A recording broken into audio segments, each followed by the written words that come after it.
Hi, this is Nishant Chauhan. स्वागत है आपका आपके अपने ऑनलाइन प्लेटफॉर्म संकल्प पर। जैसा कि हमने लास्ट लेक्चर नंबर 7 में हमने बेसिकली डिस्कस करा चार्ट डिस्ट्रीब्यूशन के बारे में।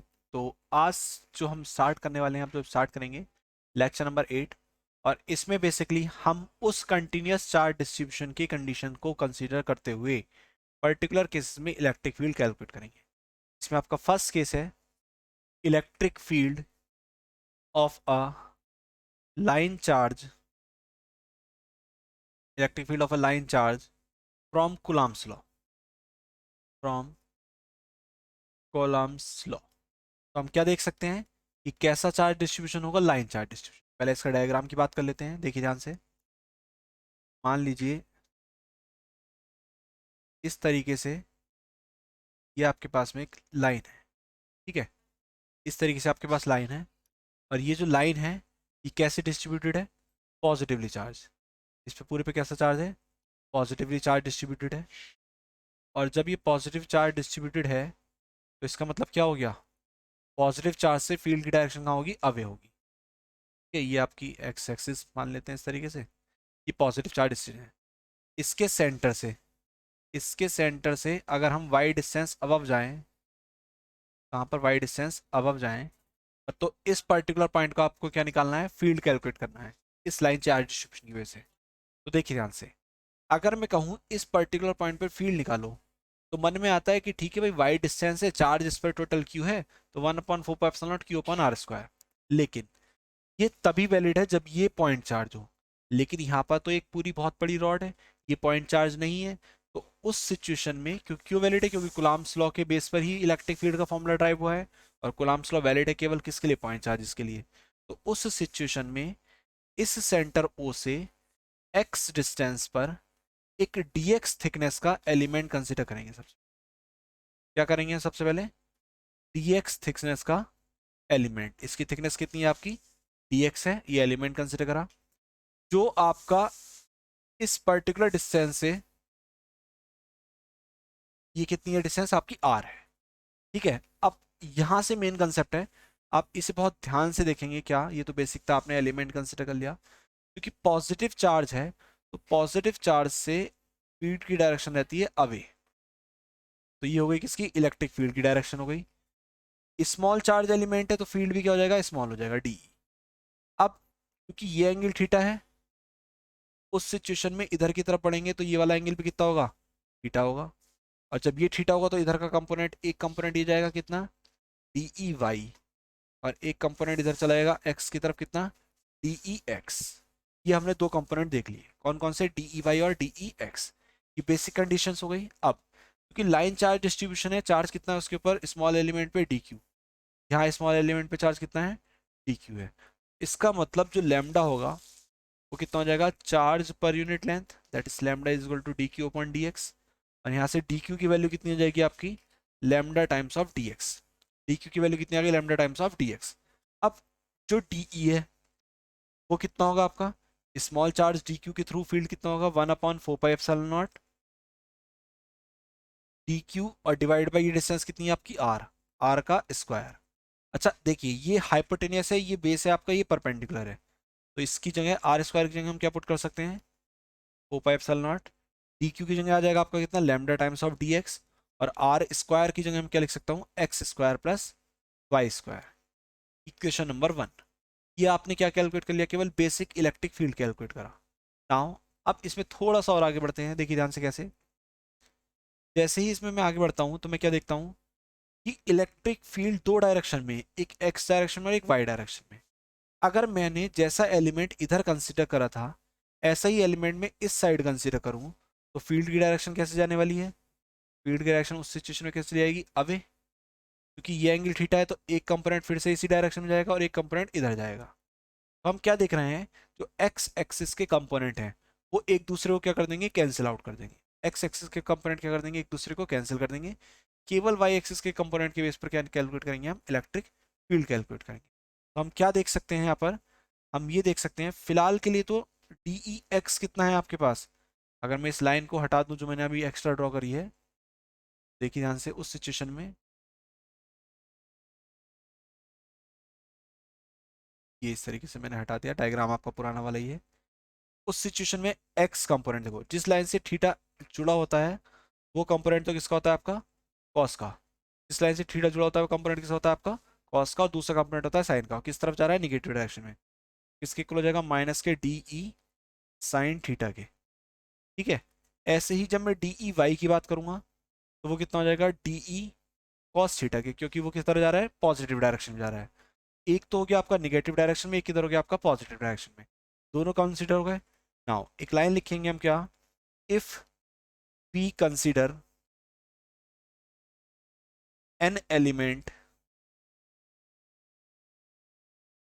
On other side, on other side, then उस सिचुएशन में जो डी ई एक्स होगा वो कितना हो जाएगा आपके पास, माइनस के डी ई साइन थीटा और प्लस के डी ई साइन थीटा,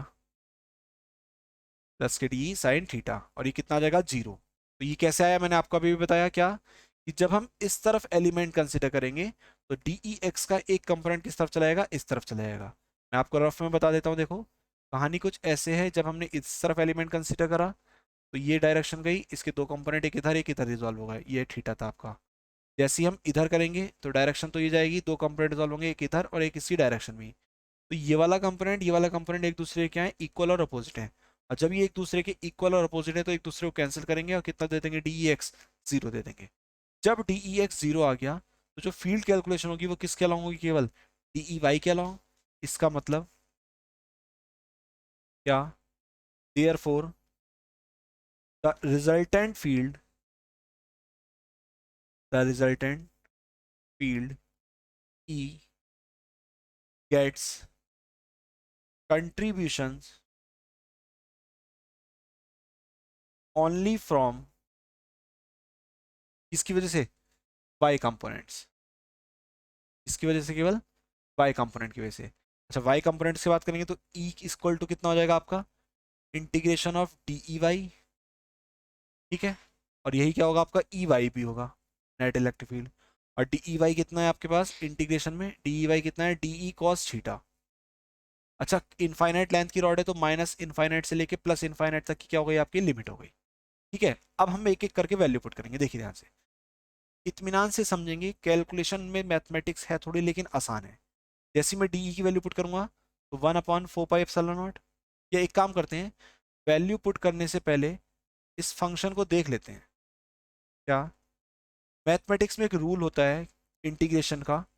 वो रूल ये कहता है कि अगर कोई इवन फंक्शन है और यहाँ पर इसका इंटीग्रेशन हो रहा है तो उस सिचुएशन में लिमिट कहाँ से कहाँ तक है, माइनस के इनफाइनाइट से प्लस इनफाइनाइट तक। तो उस सिचुएशन में हम इस इंटीग्रेशन को डबल कर देते हैं और लिमिट कर देते हैं कहाँ से, जीरो से लेके इनफाइनाइट तक। फंक्शन आपका एज इट इज रहेगा। फंक्शन क्या रहेगा आपका, एज एज इट इज रहेगा। हम देख सकते हैं, आपको मैथमेटिक्स, बेसिक मैथमेटिक्स के जो पोर्शन बताए गए हैं उसमें आप देखा, बताया था मैंने कि जो कॉस थीटा का फंक्शन होता है वो इवन फंक्शन होता है। क्यों होता है, क्योंकि कॉस थीटा की वैल्यू तो आपकी रहती रहती है थीटा। कॉस माइनस थीटा भी क्या होता है आपका, थीटा के इक्वल होता है। ठीक है। आगे बढ़ते हैं, cos theta equal to cos theta, cos minus theta is also equal to cos theta. जब मैं इस वैल्यूज को पुट करता हूँ तो देखिए अब इंटीग्रेशन को सॉल्व करते हैं। तो आप क्या देख सकते हैं, टू टाइम्स ऑफ लिमिट कहाँ से कहाँ तक कर दी हमने, जीरो से लेके इनफाइनाइट। डी ई की वैल्यू कितनी है, 1/4 पाई एप्सिलॉन नॉट। और आप साथ कितना है इसके बाद, डी क्यू।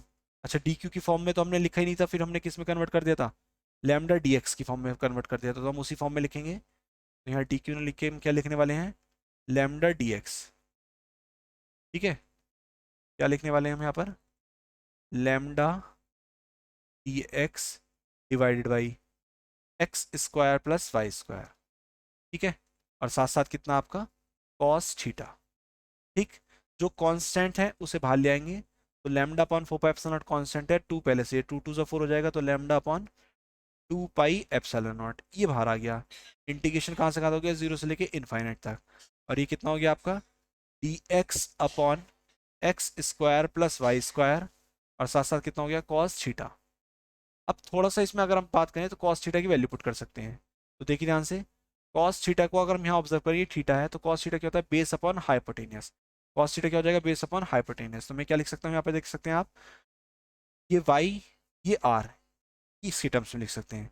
या फिर आप दूसरी कंडीशन क्या देखिए, या फिर क्या करें आप, एक तो हम क्या कर सकते हैं, थीटा को x और y की टर्म्स में कन्वर्ट कर लो, और या आप क्या कर लो, एक्स वाई को किसकी टर्म्स में कन्वर्ट कर लो, थीटा की टर्म्स में कन्वर्ट कर लो।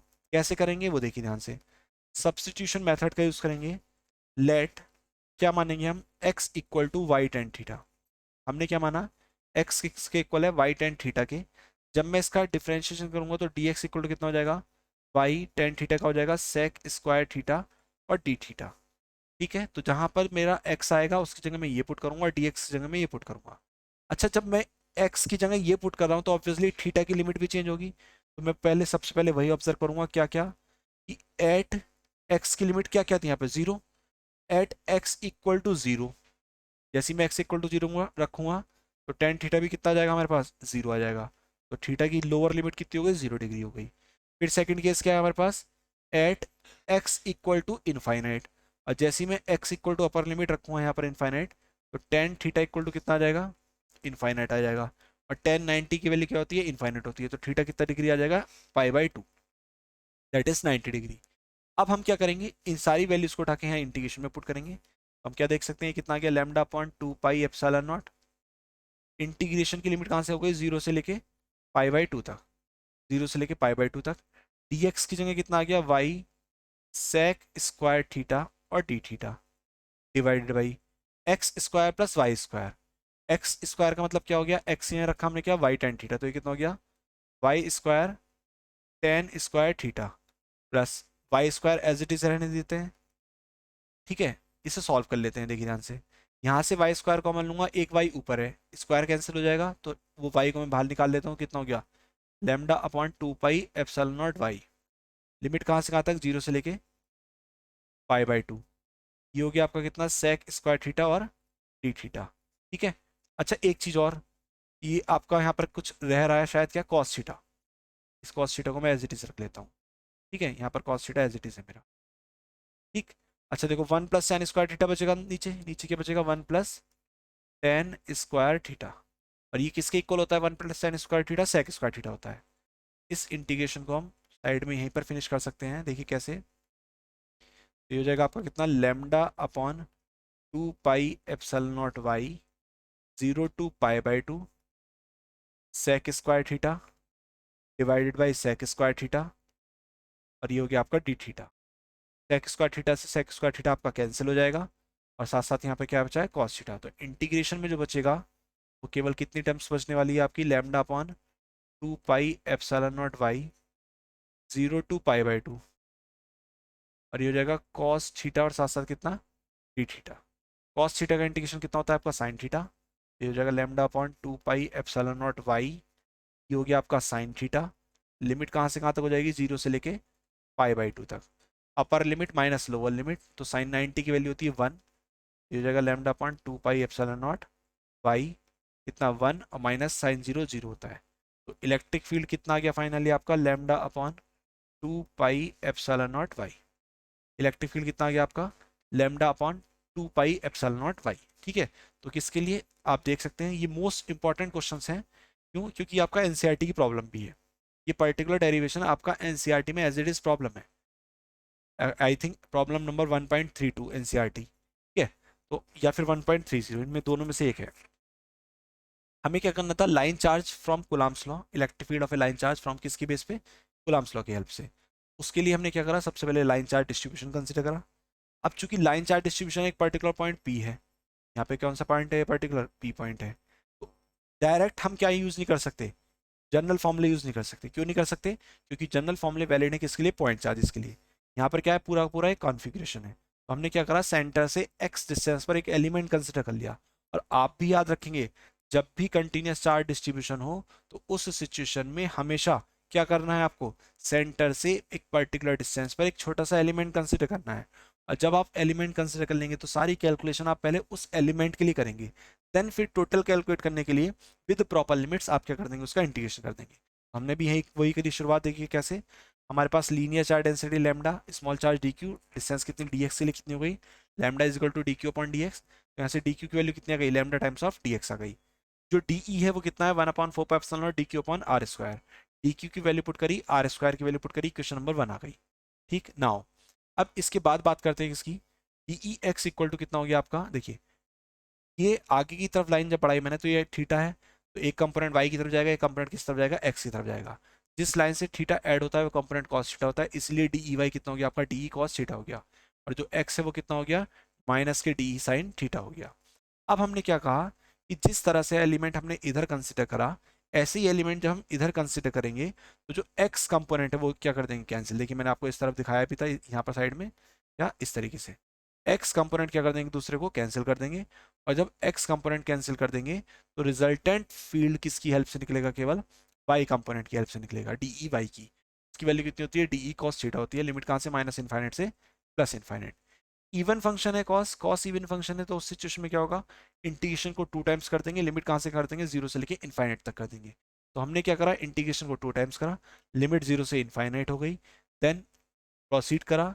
अब यहाँ पे वैल्यूज पुट करी, पुट करने के बाद में हमने क्या ऑब्जर्व करा, या तो हम कॉस थीटा को इसकी टर्म्स में चेंज कर लें, और या फिर हम क्या करें, देखिए जब कॉस थीटा को हम इसकी टर्म्स में चेंज करेंगे तो इंटीग्रेशन टिपिकल हो जाएगा। तो हमने क्या करा, जो एक्स वाई हैं इन्हें थीटा की टर्म्स में कन्वर्ट कर लिया, और उसे कन्वर्ट करने के लिए हमने सब्स्टिट्यूशन मेथड का यूज करा, जिसमें हमने एक्स को क्या माना, वाई टेन थीटा माना। डी एक्स कितना हो गया, Y sec square theta D theta हो गया। फिर चूंकि एक्स और वाई को हम किस में, थीटा एक्स को हम किस में कन्वर्ट कर रहे हैं, थीटा में, डी एक्स को थीटा में कन्वर्ट, डी थीटा में कन्वर्ट कर रहे हैं, तो इनकी लिमिट्स भी चेंज करनी पड़ेंगी। तो हमने एक्स इक्वल टू 0 रख के पुट करा, थीटा निकाला। हमने एक्स इक्वल टू इनफाइनाइट रख के पुट करा, थीटा निकाला। दोनों केस होने के बाद में हमने इनकी वैल्यूज पुट करी, और जब हमने इनकी वैल्यू पुट करी तो हम कैलकुलेशन करते गए। यहाँ से हमने वाई स्क्वायर कॉमन लिया, एक वाई ऊपर से कैंसिल हो गया, sec square theta sec square theta cancel हो गया, तो इंटीग्रेशन में क्या बचा, केवल कॉस थीटा बचा। और इस कॉस थीटा का इंटीग्रेशन कितना हो गया आपका, साइन थीटा। वैल्यू पुट करी, pi by two two zero, तो कितना आ गया, lambda upon 2 pi epsilon naught Y, answer आ गया इलेक्ट्रिक फील्ड का। ठीक है, तो ये तो था किसके लिए, जनरल रॉड के केस में, लीनियर चार्ज डिस्ट्रीब्यूशन। अब एक अनदर क्वेश्चन और है आपका इससे रिलेटेड। उस क्वेश्चन में क्या करेंगे, हम एक रिंग कंसिडर करेंगे और उस रिंग की एक्सिस पर इलेक्ट्रिक फील्ड कैलकुलेट करेंगे।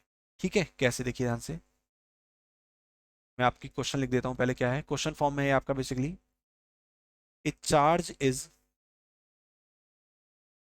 डिस्ट्रीब्यूटेड, बेसिकली डेरिवेशन भी, और ये क्वेश्चन फॉर्म में कुछ इस तरीके से आएगा जैसे मैं लिख रहा हूं, uniformly over a ring of radius small a. ठीक है, obtain an expression for the electric intensity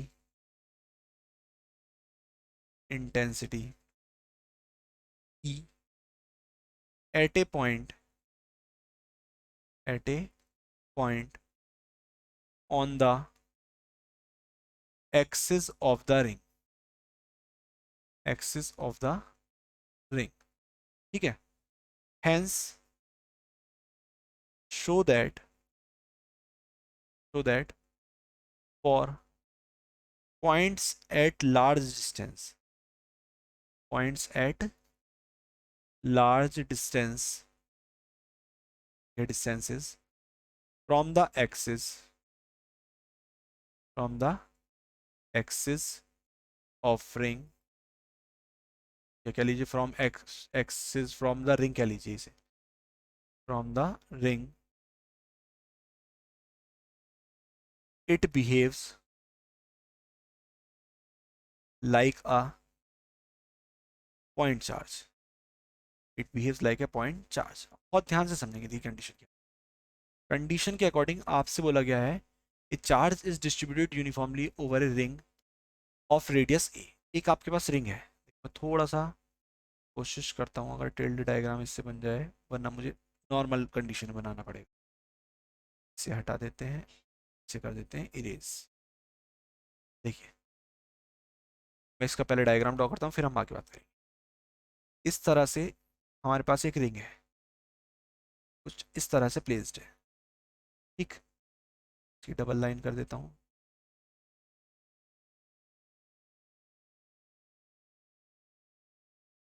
ठीक है, इस तरीके से, तो ये अच्छा नहीं बना डायग्राम, दोबारा बनाते हैं।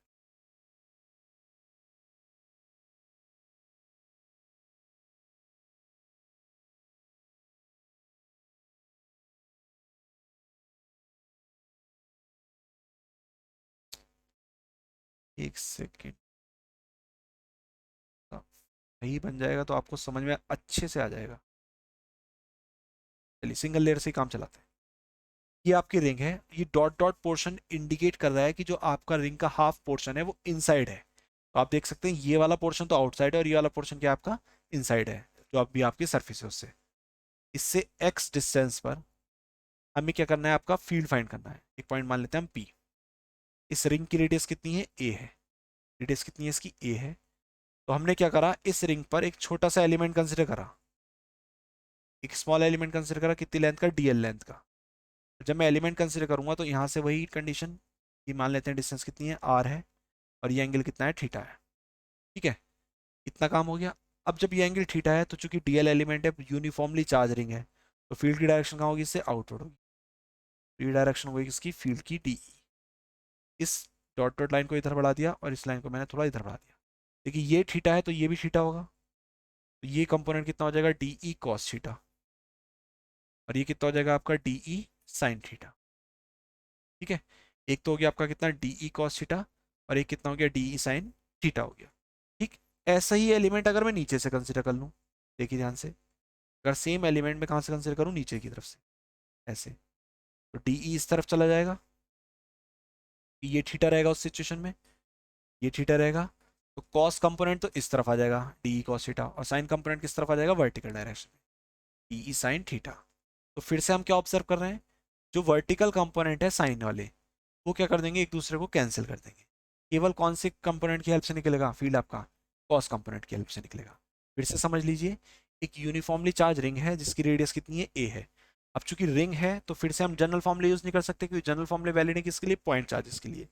तो उस सिचुएशन में हमने क्या करा, एक स्मॉल एलिमेंट कंसिडर करा, और उस स्मॉल एलिमेंट से हमने आर डिस्टेंस पर क्या करना है, फील्ड फाइंड करना है, पी पॉइंट। ठीक है, और जो आपका ये है, एक सेकेंड इसे थोड़ा सा सही कर देता हूँ, एक्स को लिख देता हूँ सही जगह, एक्स ही है आपका। ठीक है, इसके रिंग के सेंटर से एक्स डिस्टेंस पर है वो पॉइंट जहाँ आपको फील्ड फाइंड करना है। तो सबसे पहले चूंकि रिंग है, तो रिंग के लिए लीनियर चार्ज डेंसिटी लैम्डा होगा, चार्ज कितना है टोटल, क्यू है, अपॉन लेंथ। लेंथ कितनी होगी, जितनी इसकी सरकमफेरेंस, वो कितनी हो जाएगी, 2 पाई ए। Equation number 1। फिर हमने क्या करा, स्मॉल एलिमेंट कंसिडर करा, तो उसके लिए क्या हो जाएगा, small charge, D Q equal to कितना हो जाएगा, lambda times of D L.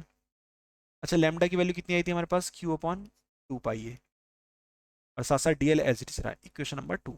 हमने क्या करा, सीधे सीधे टोटल के लिए कंसीडर करा, फिर स्मॉल एलिमेंट के लिए कंसीडर करा, उसमें लैम्डा की वैल्यू पुट कर दी। इतना काम हो गया। अब चूंकि आर डिस्टेंस पर है तो electric field D E exist करेगा स्मॉल एलिमेंट की वजह से, वो कितना होगा, 1/4 pi epsilon naught D Q upon R square. अच्छा, डी क्यू की वैल्यू पुट कर देते हैं, और जैसे ही मैं डी क्यू की वैल्यू पुट करूंगा, या फिर एक काम कर लेते हैं, डी क्यू की टर्म्स में क्या लिख देते हैं, लैम्डा डी एल लिख देते हैं फिलहाल के लिए। और ये कितना हो जाएगा, थोड़ा सा सॉल्व कर लेते हैं। 1/4 पाई एप्सिलॉन नॉट को मैंने लिख दिया के, क्योंकि के को हम किससे नोट करते हैं, 1/4 पाई एप्सिलॉन नॉट से। डी क्यू की जगह आ जाएगा lambda into D L, lambda into D L, और डिवाइडेड बाई कितना हो जाएगा, आर स्क्वायर। ठीक है, इसे फर्दर सॉल्व करते हैं, देखिए ध्यान से कैसे। तो यहाँ से कितना हो गया, डी ई इक्वल के एज इट इज है, तो लैम्डा की जगह कितना आ जाएगा, charge per unit length, that is Q upon 2 pi A, और साथ साथ कितना बचेगा आपका D L upon R square. Equation number 3। ठीक है, ये आ गया आपका D K times of Q upon 2 pi और साथ साथ D L upon R square. अब सिचुएशन ये कहती है, क्या कहती है सिचुएशन, कि आपका साइन कंपोनेंट तो एक दूसरे को कैंसिल कर रहे हैं, परपेंडिकुलर कंपोनेंट जो है, केवल और केवल हॉरिजॉन्टल कंपोनेंट के अकॉर्डिंग बात करेंगे हम। तो हॉरिजॉन्टल कंपोनेंट्स के अकॉर्डिंग नेट इलेक्ट्रिक फील्ड किसके इक्वल होगा, डी ई एक्स के इक्वल होगा, और इसकी वैल्यू कितनी है आपके पास, डी ई कॉस थीटा है। क्योंकि मैं सिंगल कंपोनेंट ले रहा हूँ तो मुझे लिमिट पूरी रिंग की लेनी पड़ेगी। तो इनिशियली जीरो से लेके रिंग की लेंथ कितनी है, 2 पाई ए, जितनी उसकी सरकमफेरेंस वही क्या होती है, उसकी लेंथ होती है। हमने लिमिट पुट कर ली, कितनी हो गई आपकी, D E cos theta, limit कहाँ से कहाँ तक हो गई, जीरो से लेके 2 पाई ए तक हो गई। अब अगर मैं इस क्वेश्चन को सॉल्व करूँ फर्दर, तो E is equal to zero से लेके 2 पाई ए, इतना हो गया। सारी वैल्यूज पुट कर लेते हैं। डी ई की वैल्यू कितनी है, K times of Q upon 2 pi A, और D L upon R square. Cos theta देखो, कॉस थीटा क्या होगा, बेस अपॉन हाइपोटेनस, बेस कितना है आपका एक्स, और हाइपोटेनस कितना है आपका आर। कॉस थीटा की जगह रख देंगे हम एक्स अपॉन आर। ये हम यहाँ लिख सकते हैं, कॉस थीटा क्या होता है, बेस अपॉन हाइपोटेनस, बेस है आपका एक्स और हाइपोटेनस है आपका आर। अब इसे फर्दर सॉल्व करते हैं। तो जो कॉन्स्टेंट है उसे इंटीग्रेशन से बाहर ले आओ। तो देखो k कांस्टेंट है, q कांस्टेंट है, x कांस्टेंट है, डिवाइडेड बाई 2 पाई a भी कांस्टेंट है, और साथ साथ कितना r की पावर 3 भी कांस्टेंट है। इंटीग्रेशन में क्या बचेगा, केवल 0 से लेके 2 पाई a, और साथ साथ क्या बचेगा आपका dl।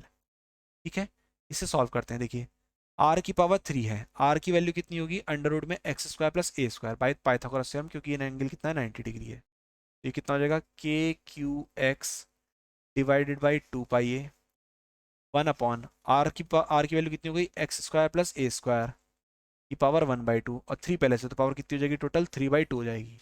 डीएल का इंटीग्रेशन हो जाएगा एल, और लिमिट कहाँ से कहाँ तक, 0 से लेकर 2 पाई a तक। जैसे हम इस लिमिट को पुट करेंगे तो लिमिट पुट करते ही कितना हो जाएगा हमारे पास, ये हो जाएगा आपका के की वैल्यू पुट कर देते हैं 1/4 pi epsilon not Q x upon X square plus A square power कितनी 3/2। क्यों हुआ इतना, जैसे लिमिट पुट करेंगे तो एल की जगह क्या रखेंगे आप, 2 पाई ए, ये तो 0 हो जाएगा, तो 2 पाई ए से 2 पाई ए कैंसिल हो जाएगा। ये हो गया आपका इलेक्ट्रिक फील्ड कितना, 1/4 pi epsilon not Q x upon X square plus A square की पावर कितनी 3/2। लेकिन अभी क्वेश्चन को अगर हम फिर से पढ़ें तो क्वेश्चन में एक कंडीशन और गिवन है, क्या, hence show that for points at large distance from the ring it behave like a point charge. क्या बोल दिया क्वेश्चन ने बोला कि भाई जो आपका ये है x, ये जो x है इसे यहाँ ना मान के बहुत ज्यादा दूर ले जाओ। कहने का मतलब क्या, according to question, according to question क्या है, देखो अकॉर्डिंग टू क्वेश्चन क्या सिचुएशन है, वो कहना चाह रहा है कि x क्या हो जाए, much much greater than a हो जाए। तो उस सिचुएशन में क्या हो जाएगा, एक्स स्क्वायर तो और ज्यादा बड़ा हो जाएगा किससे, ए स्क्वायर से। तो इस सिचुएशन में हम किसे नेगलेक्ट कर देंगे, ए स्क्वायर को, नेगलेक्ट ए स्क्वायर। और जैसे ही मैं नेगलेक्ट करूंगा तो ई इज इक्वल टू कितना आ जाएगा, 1/4 पाई एप्सिलॉन नॉट। देख सकते हैं Q as it is, X as it is. यहाँ पर ए स्क्वायर खत्म हो गया, एक्स स्क्वायर की पावर 3/2, तो स्क्वायर से बाई 2 कैंसिल हो जाएगा, एक्स की पावर 3 बचेगा, और एक एक्स से ऊपर से कट जाएगा, तो नेट इलेक्ट्रिक फील्ड कितना आ गया, 1/4 पाई एप्सिलॉन नॉट, और साथ साथ कितना क्यू अपॉन एक्स स्क्वायर। तो आप देख सकते हैं ये किसके लिए आ गया, पॉइंट चार्ज के लिए। कब पॉइंट चार्ज रिंग कब ट्रीट होगी, जब आप बहुत ज़्यादा डिस्टेंस पर चले जाएंगे। एक बार मैं फिर से बता देता हूँ, देखिए इस कंसेप्ट को। क्वेश्चन में बोला था एक यूनिफॉर्मली चार्ज रिंग है, उससे एक्सिस पर एक्स डिस्टेंस पर एक पॉइंट पी कंसीडर करिए जहां पर आपको नेट फील्ड कैलकुलेट करना है। उसे कंसीडर करने के लिए चूंकि यूनिफॉर्मली चार्ज रिंग थी तो आप पॉइंट चार्ज के फॉर्मूलाज को अप्लाई नहीं कर सकते थे, तो हमने क्या करा, एक स्मॉल एलिमेंट कंसीडर करा। पहले हमने टोटल रिंग की बात करी तो लैम्डा कितना हो गया हमारे पास, लैम्डा एक हो गया कितना, क्यू अपॉन 2 पाई ए।